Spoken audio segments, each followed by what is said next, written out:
Então já está agora gravando. Vamos retomar aqui. Ok? Então, olha lá. Então, como é que acontece o anglicanismo, né? O rei rompe com a Igreja Católica. Falsos, né? Falsos motivos. Falsos motivos. O rei queria, vamos colocar assim, falsos motivos, problemas, vocês completam aí, tá? Problemas domésticos no casamento. Vou contar aqui só título de identificação. Né?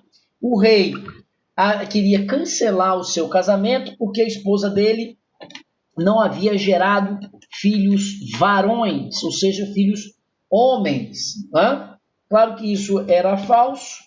Né? Realmente ele não teve filhos homens com a esposa oficial, mas ele teve inúmeros outros filhos, dezenas de outros filhos, chamados na época de filhos bastardos, aqueles que tinham uma ascendência nobre apenas pela via masculina ou pela via feminina, ou eram nobres por partes de mãe ou nobres por partes de pai, portanto, meio nobres, e aí bastardos. Né? Nesse período que nós estamos estudando, Idade Média, Idade Moderna, era muito comum o rei se relacionar com inúmeras mulheres e engravidar essas mulheres e terem inúmeros filhos meio nobres. Né? Alguns gozavam de certo privilégio e algum destaque, outros não. No caso do Henrique VIII,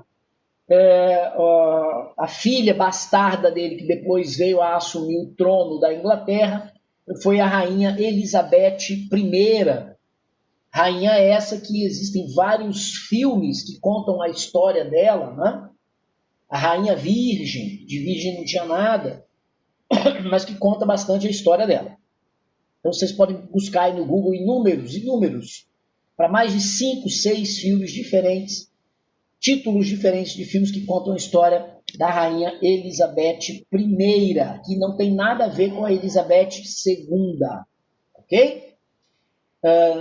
Bom, então o rei, por que eu estou chamando isso de falsos motivos? Porque, na verdade, o que está por trás do rompimento do rei com a Igreja Católica é a tentativa do rei, bem sucedida de passagem, de fortalecer o seu poder pessoal, eliminando um obstáculo a esse poder pessoal dentro da Inglaterra, que era a Igreja Católica, aumentar o seu poder econômico, e isso se deu através do confisco dos bens da Igreja Católica, principalmente os bens imóveis, que foram as terras da Igreja Católica, foram confiscadas, aumentando o seu próprio poder e influência política dentro com seus súditos, já que ele se transformou, entre aspas, no Papa da igreja que ele mesmo fundou, que é a Igreja Anglicana. Ok?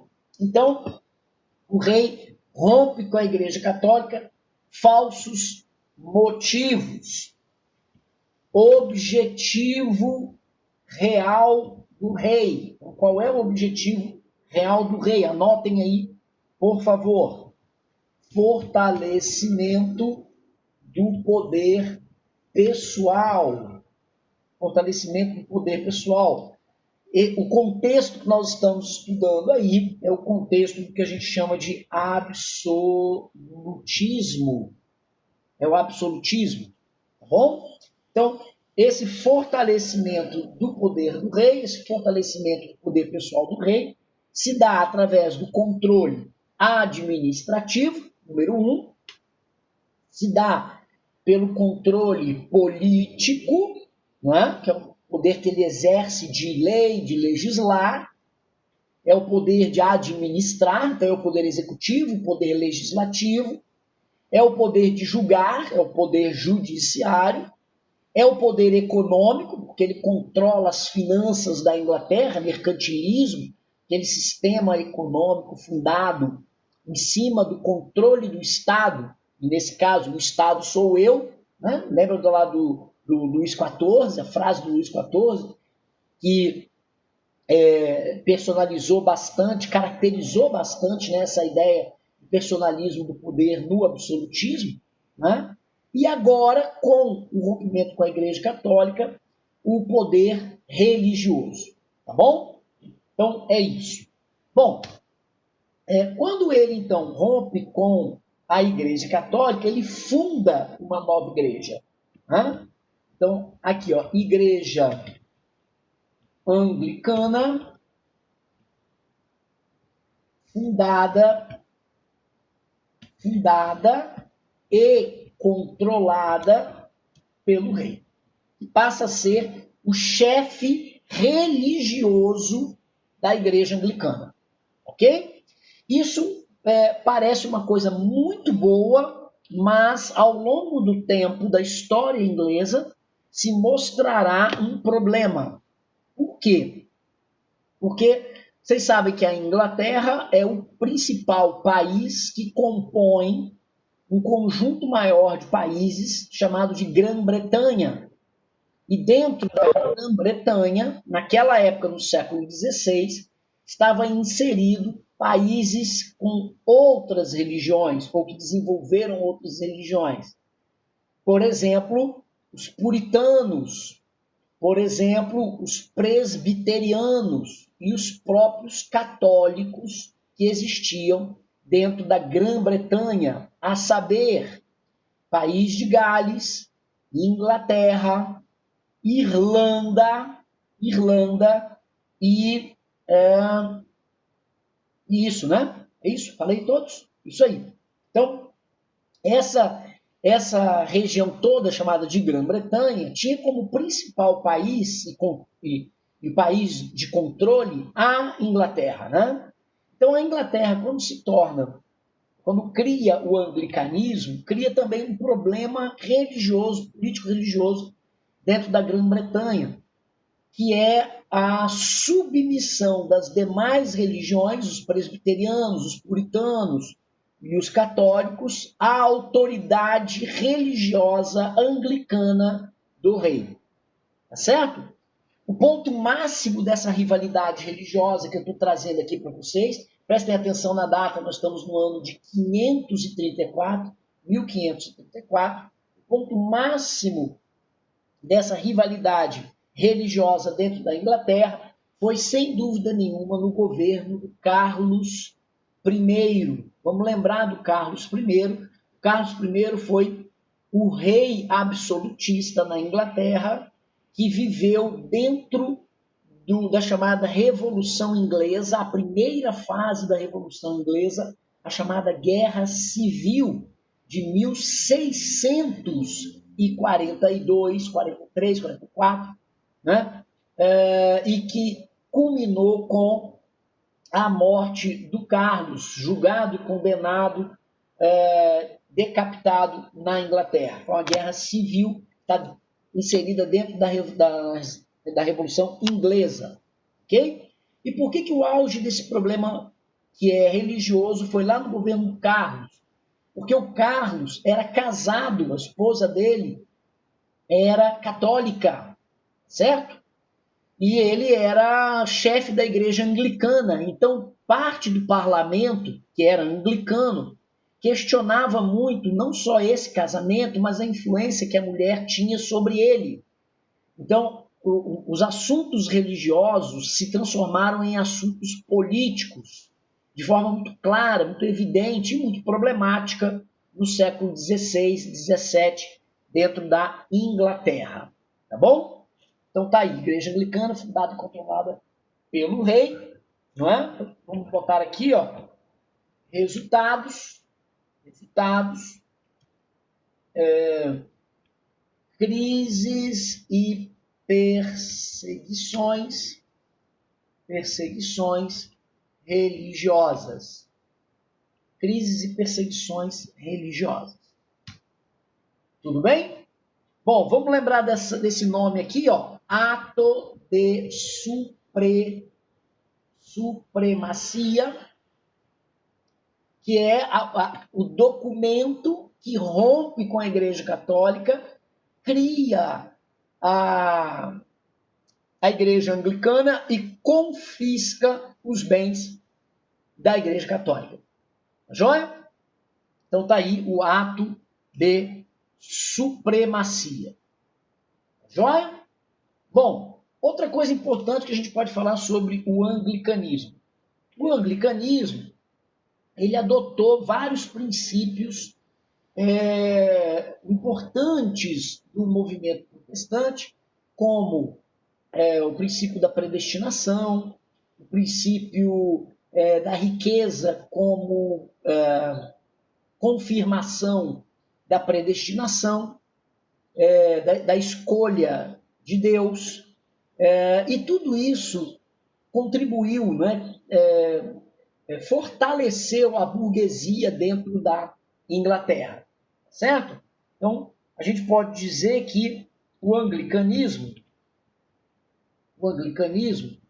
contribuiu para o fortalecimento da burguesia inglesa. Da burguesia inglesa. Ok? Queridos, alguma pergunta? Ficou algum ponto aqui sobre o protestantismo, lá o anglicanismo, o calvinismo, que vocês gostariam de perguntar? Deixa eu abrir o chat aqui para ver. Vi que vocês escreveram, mas não consegui ver. Não, o cara não criou a igreja para poder se casar de novo. Isso é falso. Isso é falso. Tá? O cara rompeu com a igreja para o fortalecimento pessoal dele. O que significou o rompimento? Quem perguntou isso? Samuel. O que significou o rompimento do Henrique VIII com a igreja? Significou, primeiro, o confisco dos bens da igreja católica, poder econômico, certo? O aumento do poder pessoal do rei, no momento em que ele passa a controlar a igreja, ele passa a controlar a religião e tudo que isso significa. Então, isso significa que o poder pessoal do imperador aumenta. Essas são as reais explicações para o rompimento com a igreja católica. Tá joia? Essa coisa de casamento, Ana Bolena, né? E a vontade dele de ter um filho herdeiro, homem, varão, tudo isso é uma justificativa que o rei deu para o rompimento. Justificativa. Tá bom?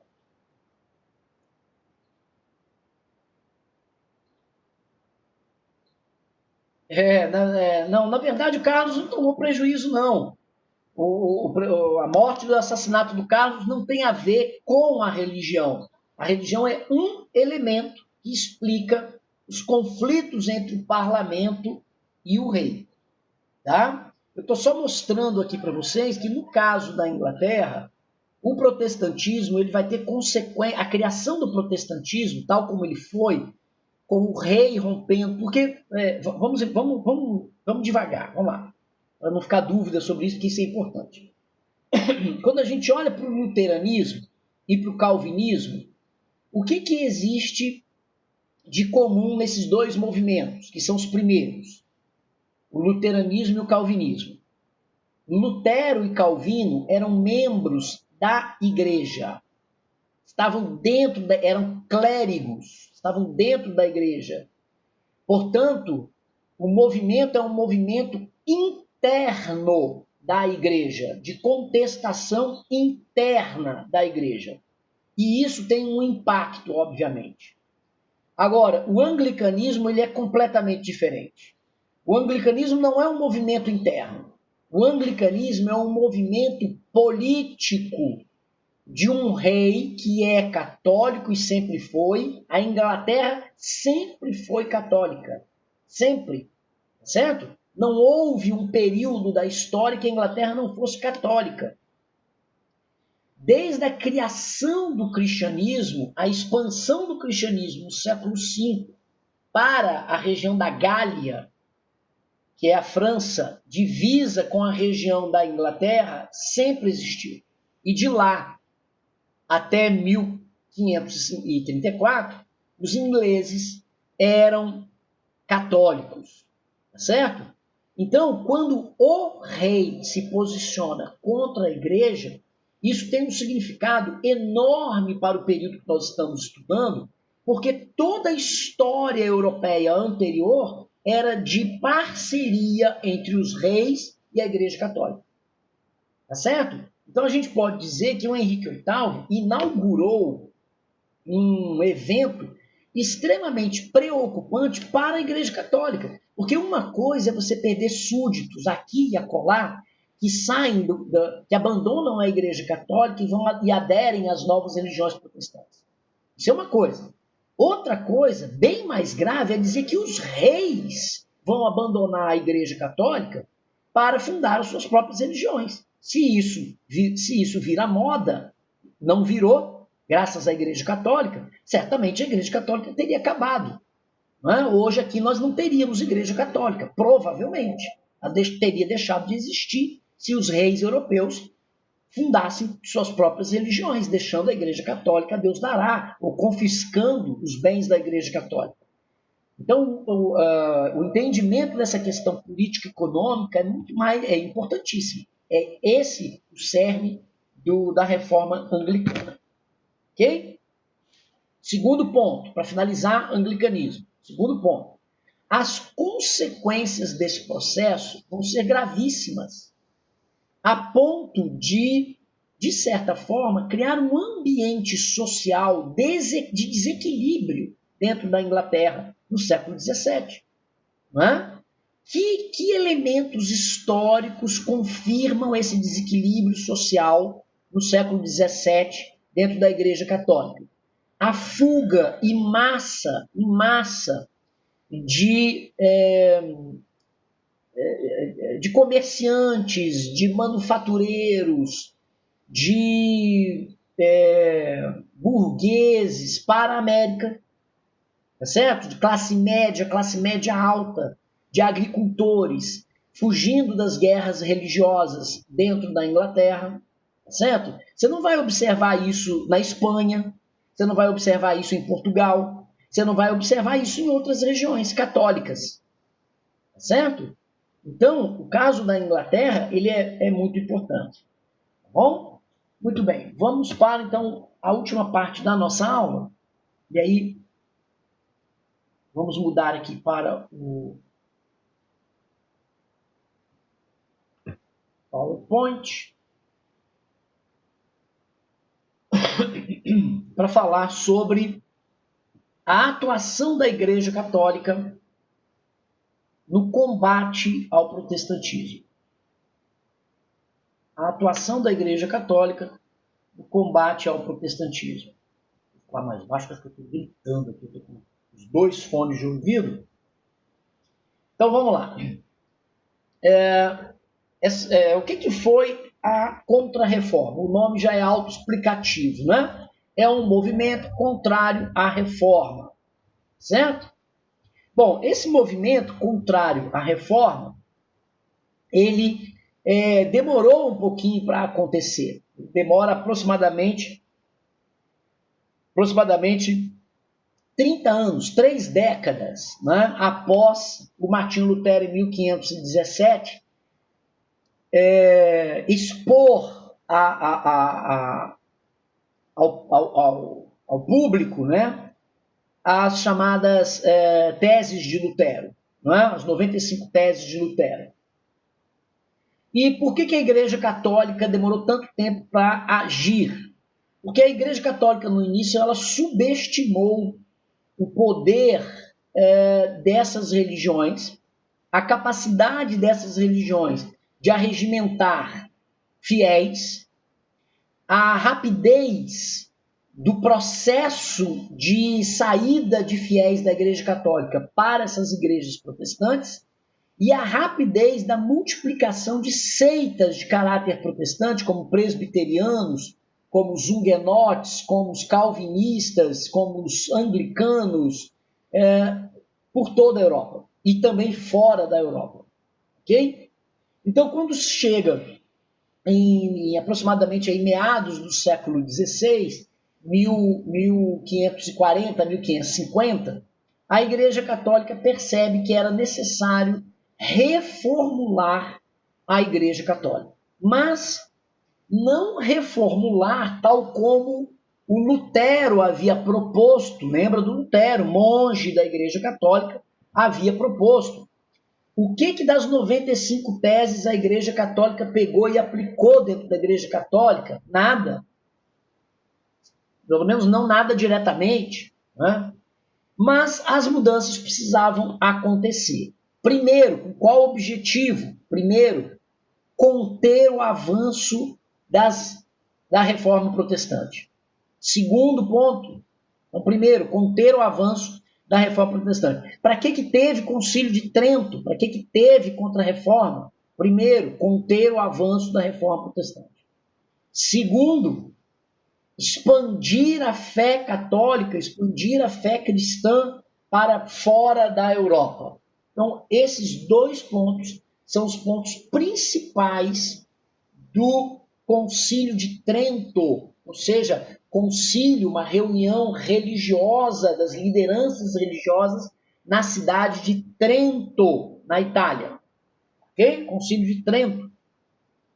Então tá aqui as datas, né? Concílio de Trento, 1545, 1563. Muito bem, então presta atenção nesses objetivos.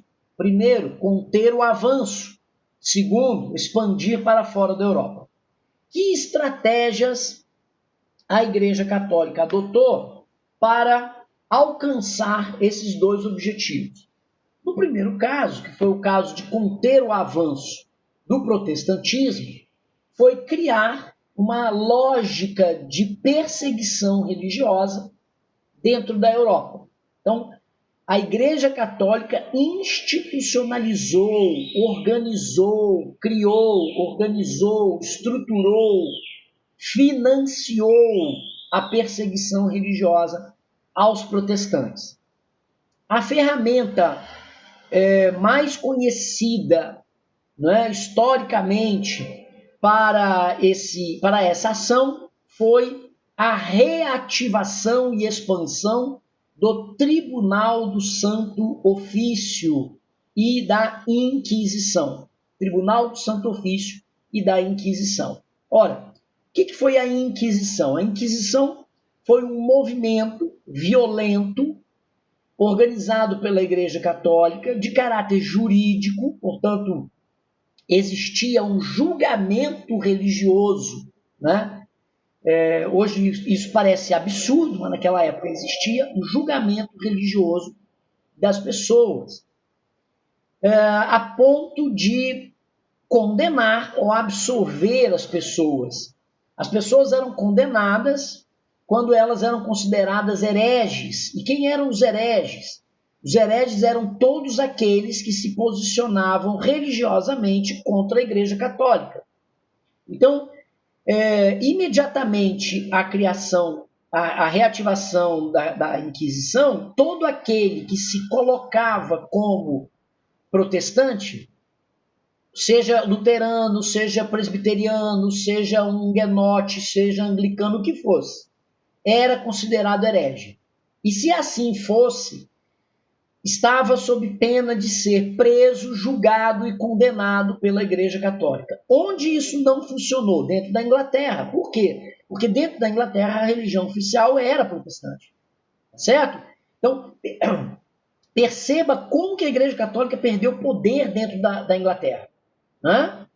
A Inquisição não funcionou na Inglaterra nos moldes da França, da Alemanha, da Itália, da Espanha, de Portugal, por exemplo. Principalmente a Ibéria. A Inquisição na Ibéria foi terrível. Né? Perseguiu e matou centenas de pessoas. Né? Confiscou bens de outras centenas de pessoas. Certo? Que a gente não pode também esquecer que essa questão não é apenas uma questão religiosa. Na verdade, nunca é. Não é? Nenhuma guerra santa, entre aspas, é apenas santa. Né? Ela tem como ponto principal, claro, obviamente, também as questões econômicas. Então, por exemplo, uma das punições que a Santa Inquisição dava para o herege preso e julgado era o confisco dos bens materiais do herege, o que convinha, obviamente, à Igreja Católica, que confiscava vultuosas quantias e terras das pessoas ricas que se colocavam como protestantes, certo? Quando esse movimento se espalhou dentro da Europa, também teve início dentro da Europa um movimento diferente, que foi de conversão contrária. Conversão contrária.